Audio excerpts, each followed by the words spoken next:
Сайн байцгаана уу сурагч багчуудаа. Та бүхэнтэй оюуны чадрын IQ төвөөс содхон, тодхон хоёр мэдчилж байна. Өнөөдөр бид 3 дугаар ангийн IQ сурах бичгийн 14-өөс 18 дугаар хуудас дах дүрсэн тестийн бодлого дасгалуудыг та нартай хамт хичээллэх болно. Хичээлдээ анхаарал идэвхтэй оролцоорой хүүхдүүдээ. Энэ хичээл нь өмнөх хичээлээр танилцсан дүрсэн тестийн талаарх мэдлэг чадрыг баттгах, мөн сурагчдын сэтгхүүг хөгжүүлэх зорилготой. Хүүхдүүдээ өмнөх хичээлээ сайтар судалж бодлого гэрийн даалгавруудаа хийсэн бол өнөөдрийн хичээл хялбар болно шүү. Ингээд хамтдаа дүрсэн бодлогуудыг бодъё. 15 дугаар хуудасны 12 дугаар бодлого. Асуултын тэмдгийн оронд аль зураг тохирох вэ? Тайлбарлаарай. Эхлээд бодлогод юу өгөгдсөнийг сайтар ажиглая. Бодлогод 3 мөр, 3 багантай хүснэгт. Хүснэгтийн нүднүүдэд нохой, муур, хулгана гэсэн амьтдын зураг байна.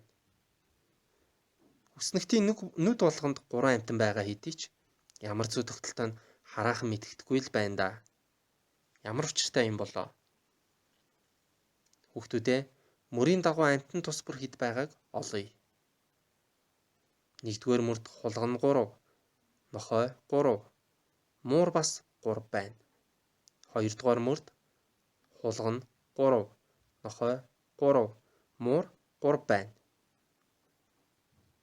Тэгэхээр мөрийн дагуу амьтан бүр 3 байгаа юм болов уу? Багны дагуу үнийг шалгая. 1-р багнад хулгана 3, нохой 3, муур 3 байна. 2-р багнад хулгана 3, нохой 3, муур мөн л 3 байна. Одоо л учир нь олдлоо. Хүснэгтийн мөр болон багны дагуу амьтан төс бүр 3 байна. Тэгэхээр асуултын тэмдэг бүхий нүдэнд 3 дугаар мөр, 3 дугаар багныг 3 хулгана, 3 нохой, 3 мууртай байлгах хувилбар буюу дэ хувилбар байх нэ. Энэ бодлогыг ойлгосон уу хүүхдүүдээ? Хэрвээ сайн ойлгоогүй бол бичлэгээ ухраан дахин үзэж аав ээж ах эгчээсээ тусламж хүсээрэй. Мөн 14 дугаар хуудасны жишээ бодлогыг уншаад бодлого 10-аас 13-ыг өөрсдөө бодоорой. Одоо дараагийн бодлоготойгоо танилцъя. 16 дугаар хуудас бодлого 18. Хоосон зайд аль хувилбар тохирох вэ? Эхлээд өгөгдсөн дүрсийн хэсгүүдийг салгаж сайтар ажиглая. Ингээд харахад эсрэг орших хэсгүүдийн өнгө нь эсрэгээрээ солигдсон харагдаж байна.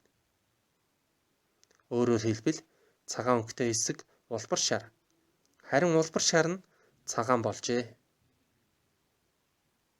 Иймд тохирох хувилбар нь Д байна. Сонирхолтой бодлого байна шүү найзуудаа.